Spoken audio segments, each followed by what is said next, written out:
Et salut à tous les amis, c'est François pour la chaîne Explique-moi encore et aujourd'hui je vous montre une petite astuce super simple pour rendre vos vidéos encore plus stylées.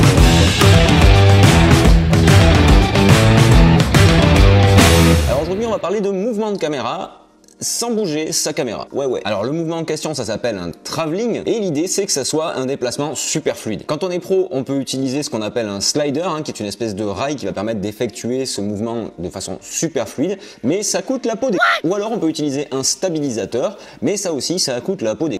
Mais rassurez-vous, même quand on est seul et quand on n'a pas de matos, on va pouvoir utiliser une petite technique qui va nous donner un effet quasiment similaire. Alors on est d'accord, ça va pas être un vrai travelling, mais ça va nous permettre de dynamiser un plan fixe qui peut être relativement chiant. Et comme d'hab, c'est fait sur Final Cut, mais ça marche nickel avec Premiere ou avec DaVinci. Tout ce qu'il va nous falloir, c'est un plan fixe filmé sur un trépied, et quand on aura terminé, on aura un léger mouvement qui va nous donner un petit peu plus de dynamisme. Alors pour illustrer ce tuto, on va utiliser un court-métrage que j'ai réalisé sur la chaîne. Si vous ne l'avez pas encore vu, vous pouvez cliquer ici, ou vous pouvez cliquer là, je sais jamais où il se met le truc, mais vous pouvez cliquer pour voir cette vidéo. Et je vous montre de suite comment on fait. Alors ici, vous pouvez voir que j'ai mon plan fixe qui est pas particulièrement intéressant. L'idée, ça va être d'en faire un travelling. Donc je vais sélectionner mon rush, je vais appuyer sur les touches CTRL V, et ici, je vais afficher l'animation vidéo. Je vais me caler au début du rush, et je vais cliquer sur l'outil transformer.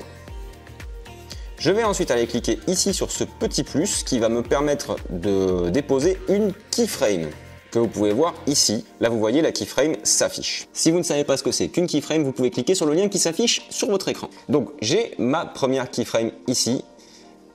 Et ce que je vais faire, hop, je vais réduire ici un petit peu pour bien y voir, c'est que je vais agrandir ici mon image. Et je vais venir la déposer ici, la décaler plutôt sur le côté.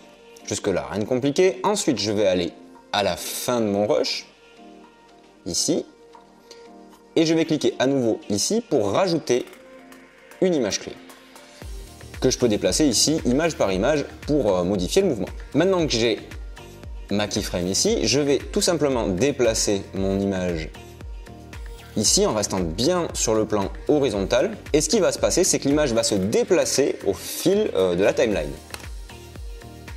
Voilà.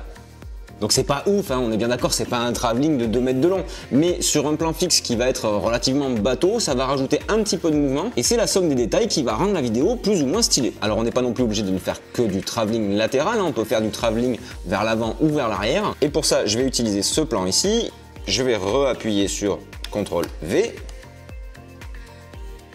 placer ma keyframe, ici, voilà, vous voyez elle est là, je vais ensuite aller à la fin du rush et en placer une deuxième. Et ici, en fait, l'idée, ça va être d'avoir un zoom. Donc, tout simplement, je vais agrandir mon image au fur et à mesure. Là, pas trop quand même. Et voilà. Hop.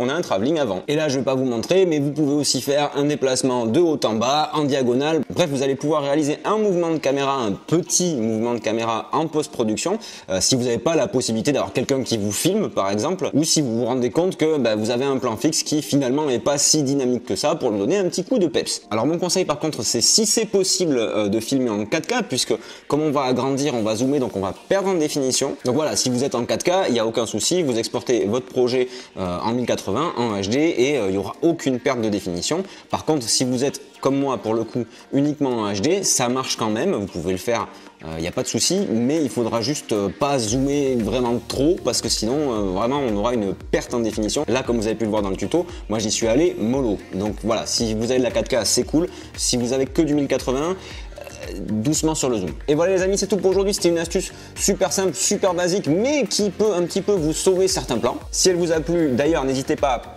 à exploser le petit pouce bleu qui se trouve en dessous de la vidéo. Ça fait toujours plaisir et ça soutient la chaîne, tout comme le fait de vous abonner si vous ne l'êtes pas encore. Ça fait bien plaisir, c'est cool. Et voilà, je vous kiffe les amis, surtout restez curieux. Et moi, je vous dis à très bientôt pour une prochaine vidéo.